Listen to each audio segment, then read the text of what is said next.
queria agradecer aos nossos palestrantes, foi muito bom estar aqui, a informação que vocês passaram pra gente foi muito válida. Eu sei que tá tarde, e eu sei que se tivesse tempo a gente poderia ficar aqui discorrendo sobre esse assunto por muito tempo.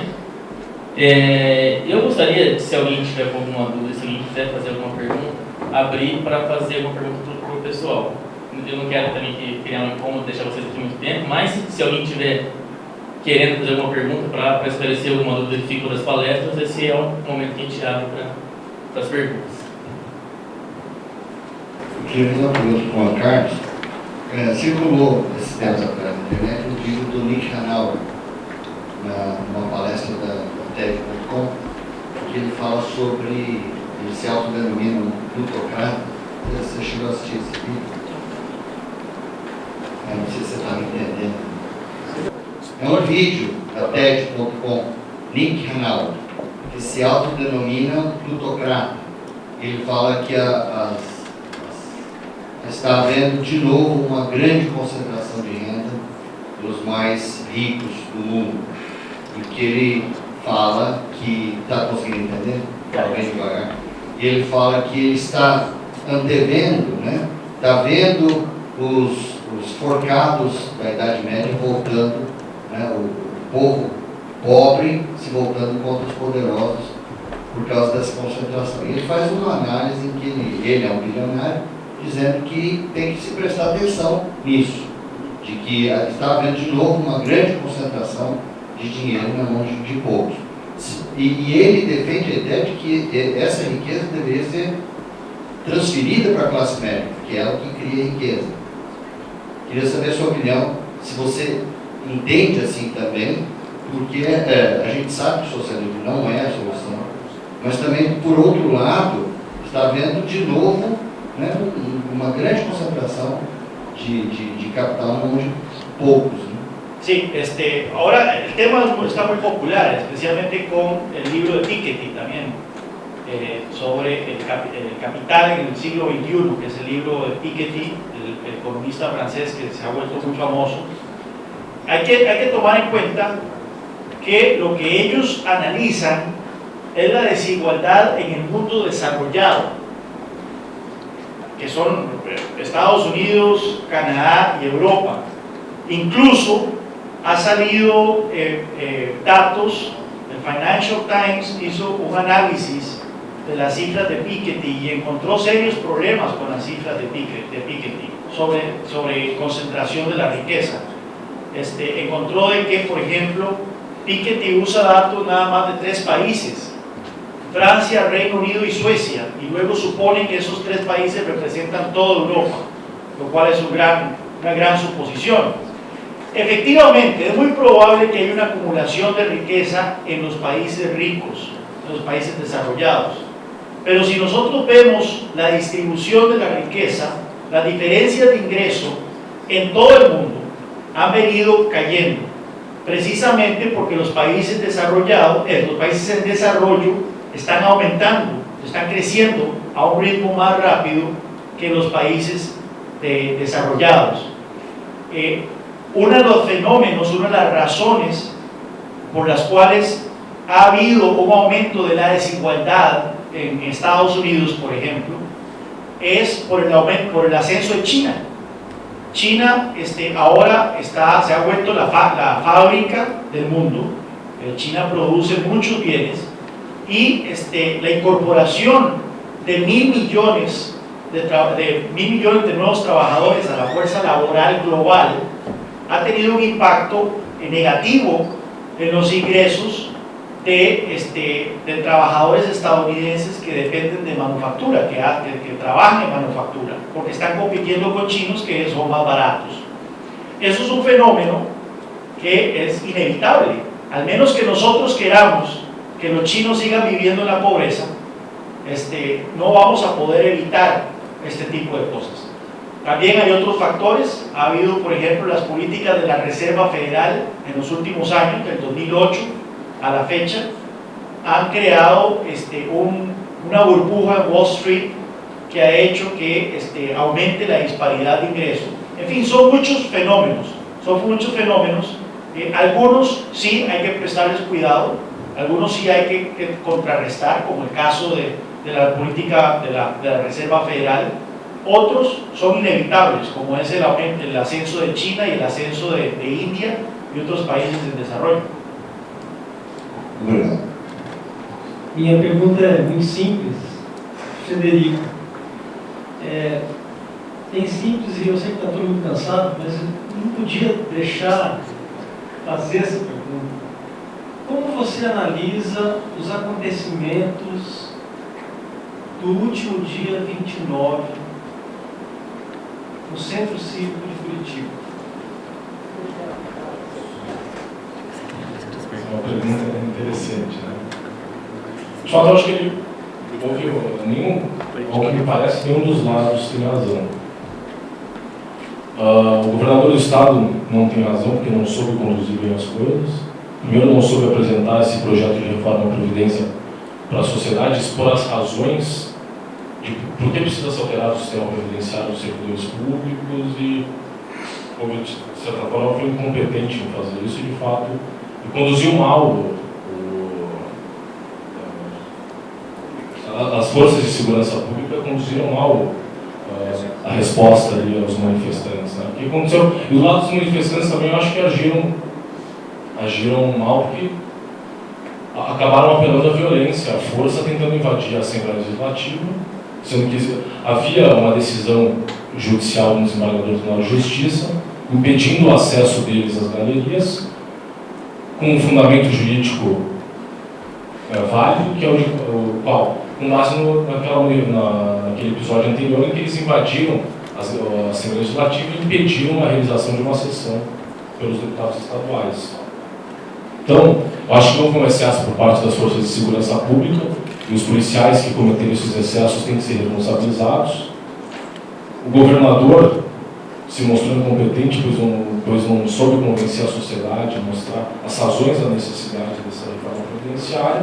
E os manifestantes, porque, de fato, tentaram impedir que um dos poderes do Estado do Paraná, o Poder Legislativo, exercesse sua função, né, mediante o uso da força. E nós sabemos que a força na democracia só pode ser utilizada pela polícia com moderação, né, não com excesso.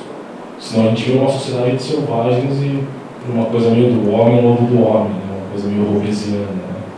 Então, acho que basicamente isso. Tem mais alguma pergunta?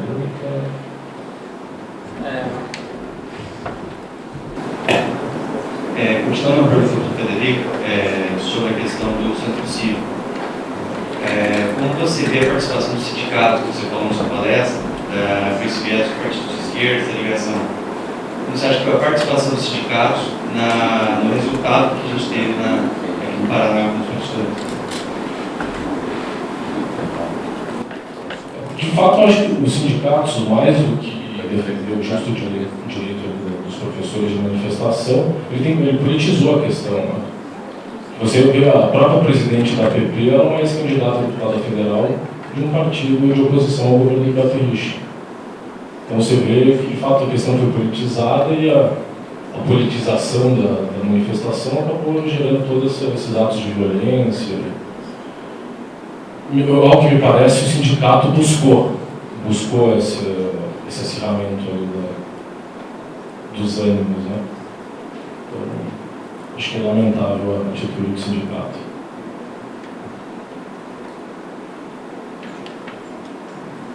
E aqui eu não questiono o direito dos professores de se manifestar.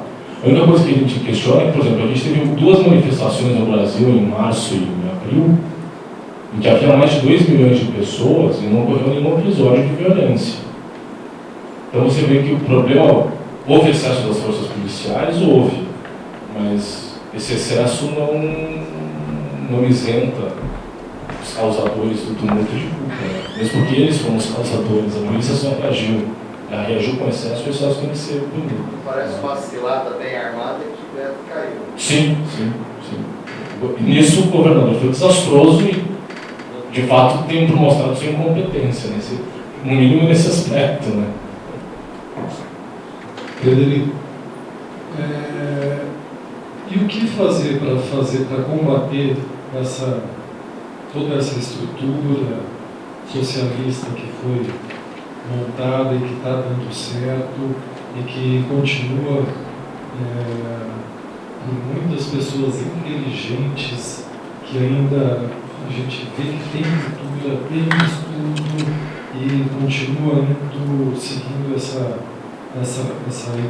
ideologia, né? O que principalmente a associação ou as entidades poderiam fazer, da mesma forma como eles, existem blogs, outras coisas para se fazer, o que nós podemos fazer?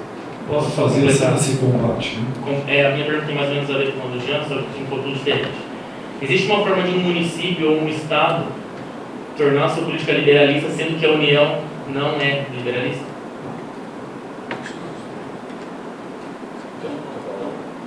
Respondendo só a primeira pergunta, eu acho que esse evento aqui já é um bom exemplo do que pode ser feito.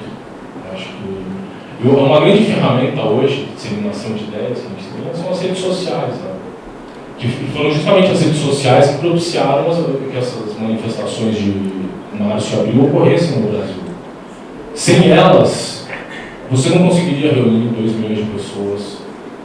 Mesmo porque até então, essa é uma coisa interessante de se destacar, as manifestações no Brasil até é a primeira vez que as ruas são ocupadas por pessoas que não foram convocadas por grupos ligados à esquerda no Brasil.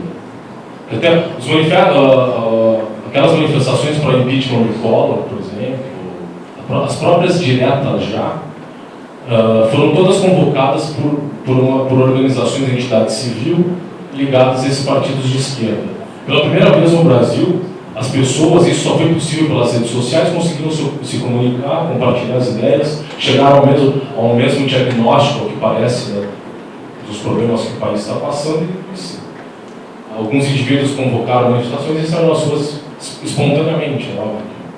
Mas falta a organização do que, como essa tua proposta aí de solicitações ou de encaminhamento, existe essa falta de proposta.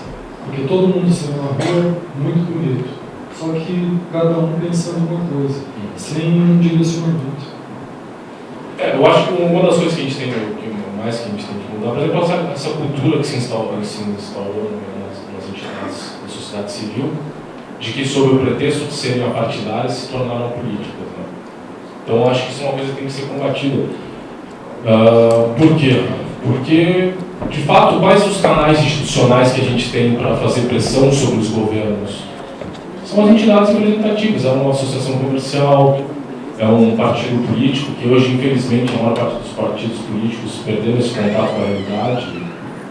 Parece. Se tiver uma questão, por exemplo, como a reforma, a redução da maioridade penal.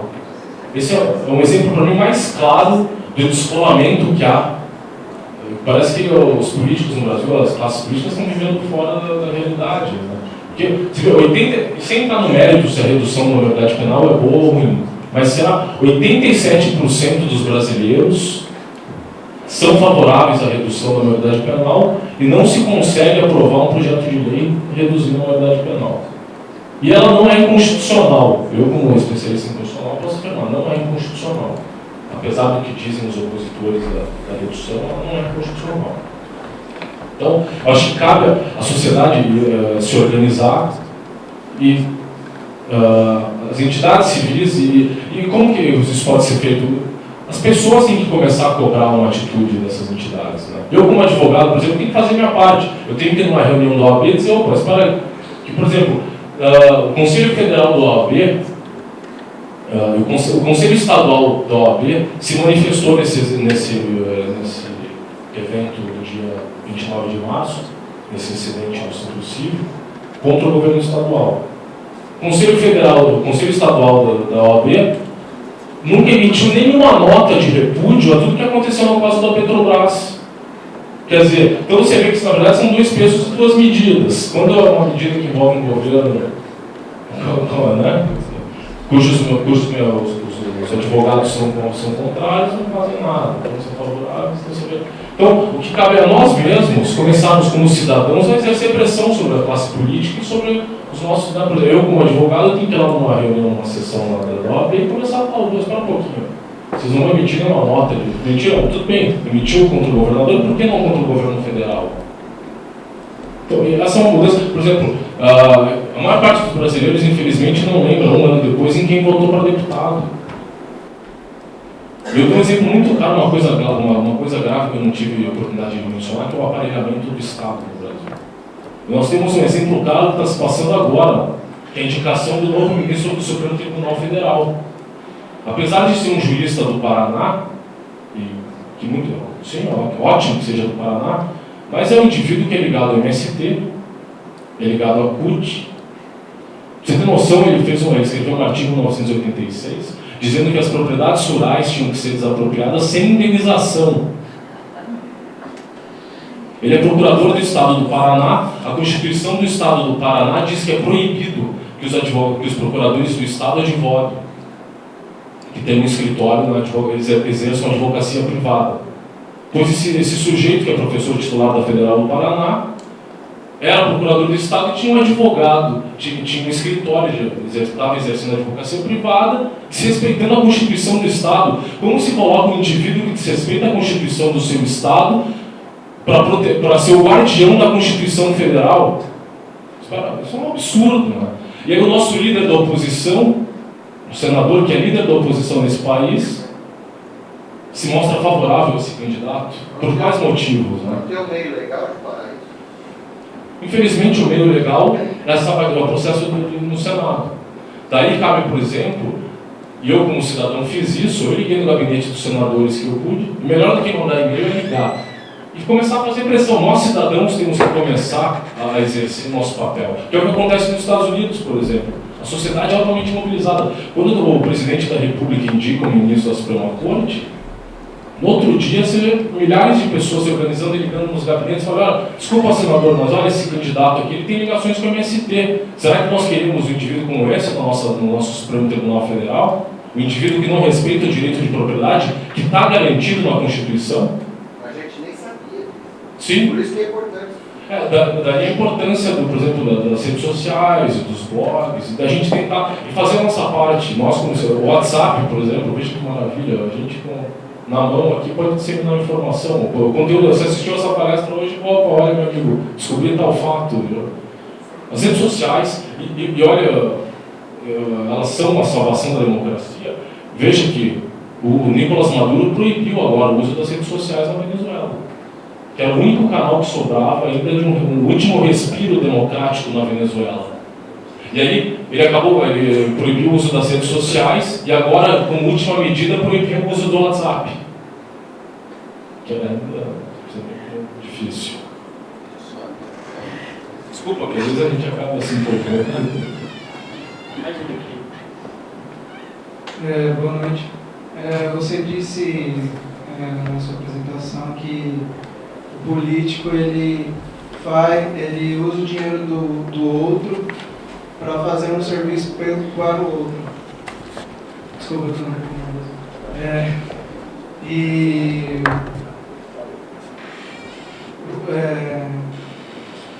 uma ONG, por exemplo, ela usa o dinheiro do outro para fazer um serviço para o outro, assim como o político. E a ONG, ela funciona, eu acredito que é porque existe a possibilidade de ela não receber mais esse dinheiro para fazer um serviço para o outro, caso ela faça um serviço incompetente. Você concorda com essa premissa? Perfeito. Então, você concorda que na sua proposta de reforma política, você concordaria com o imposto facultativo? Em que sentido o imposto sindical? No sentido do cidadão mesmo pagar o imposto se ele vê resultado, se ele vê uma... Ah, sim, eu achei que essa medida é genial, com certeza. Mas aí... Mas infelizmente na prática é bem difícil. Mas acho que uma ideia muito boa. Fechamos, então? Obrigado, tá? Tem mais uma hora? Na verdade, então, esse é um caso interessante que você falou aqui. A desobediência civil, que é quando o governo perde completamente a credibilidade, Um dos meios de você tentar derrubá-lo, quando esse governo, obviamente, domina o aparato estatal e a força na sociedade, é você começar a praticar atos de desobediência civil, são atos de desmoralização da autoridade estatal. Esse exemplo que você deu é um exemplo brilhante, que seria, por exemplo, os brasileiros pegarem e se negassem a pagar. Falaram, olha, nesse mês aqui a gente não vai mais pagar imposto. O governo para. Alguma coisa tem que acontecer. Né? Como é que você Você vai fazer a pergunta? Só para seguir a pergunta para o William, no caso. Primeiro, parabéns. Seu discurso foi muito bom, em português mesmo. Eu prestei bastante atenção no discurso dos três e o Frederico me falou algo que sempre me assusta, me dói muito, assim, de ouvir, que é o fato de trabalhar 5 meses do ano sem, para bancar o cofre do Tesouro Nacional, e infelizmente a gente sabe que a gente não tem um retorno proporcional a 5 meses de trabalho diário nosso aqui. Você é da Rússia, né? Sim. Eu quero saber, eu como alguém que planeja passar algum período no exterior, no país como o Canadá, como os Estados Unidos, eu quero que você me diga um pouco sobre o cenário da Rússia em relação aos impostos. Se na Rússia é assim também, se você tem que trabalhar muito para pagar os impostos, se tem retorno. E fala um pouquinho agora dos Estados Unidos, já que você mora lá. É uma grande pergunta ao fim de aula, não? Bom, a Rússia é uma oligarquia.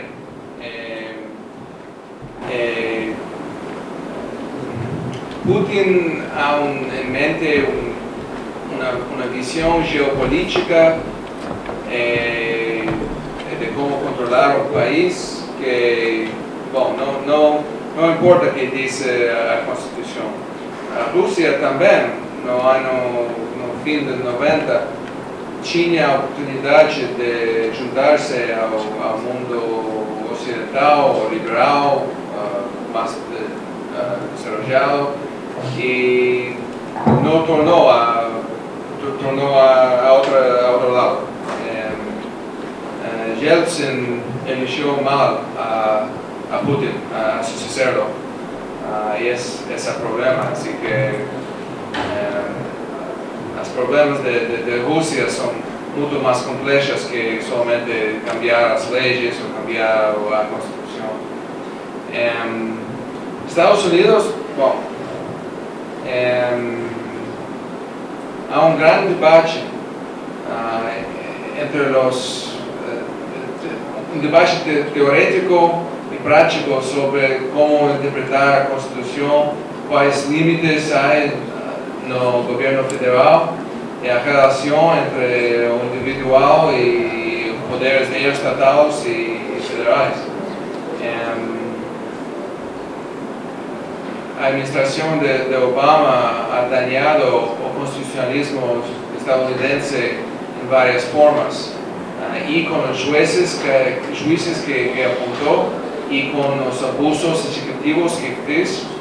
Entonces, vamos a ver, estamos en un momento precario en los Estados Unidos. Última pergunta. Só para a gente analisar, né?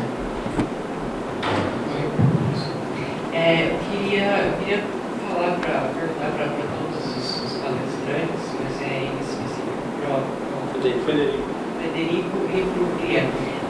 Primeiro para o Frederico, se ele acha, eu acho que ele aceitou a premissa, ele já disse que aceitou a premissa, de que o Estado, como agente, ele possui o monopólio do uso legítimo da força. Então, como é que você consegue, aceitando essa premissa,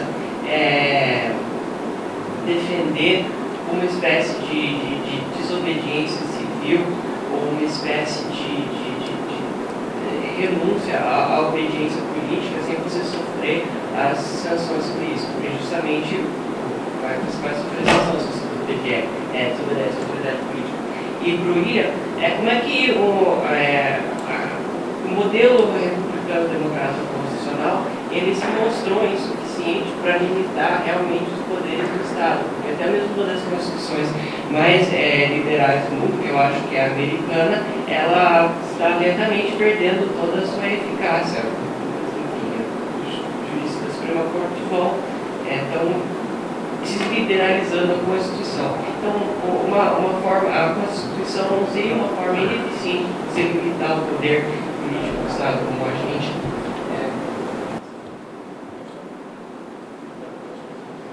De fato, acho que o ato de desobediência civil, como você bem disse, ele visa justamente a desmoralizar a legitimidade do uso da força pelo Estado.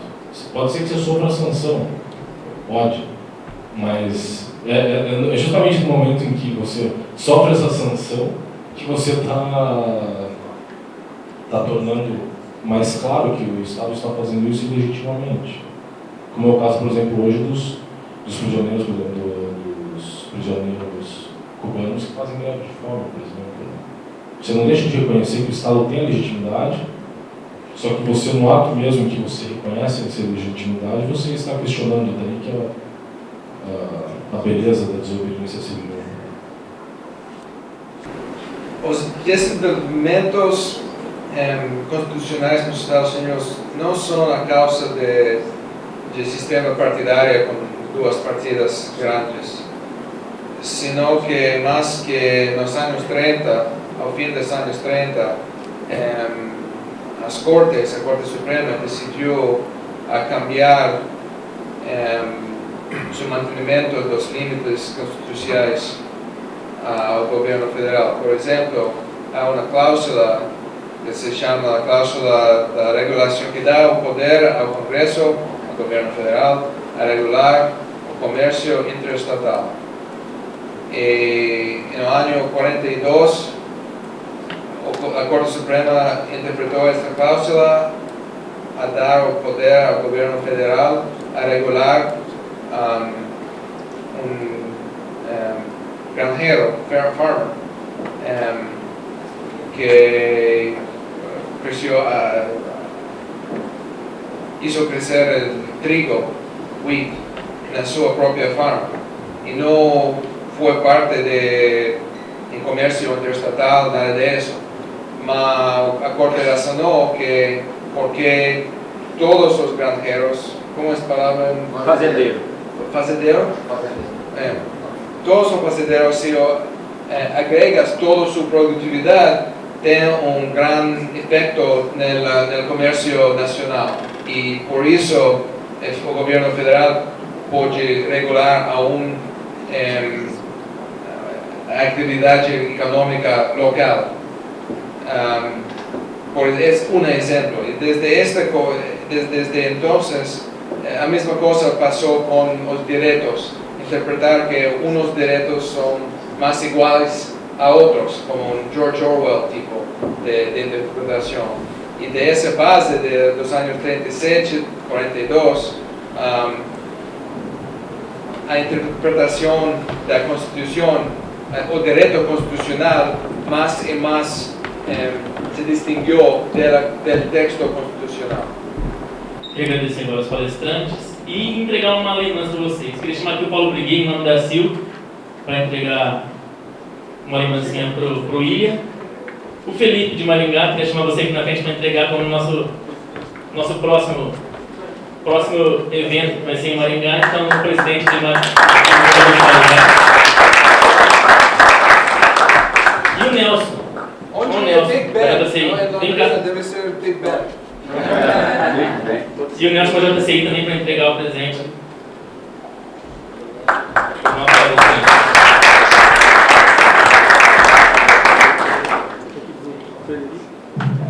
Vou tirar uma foto.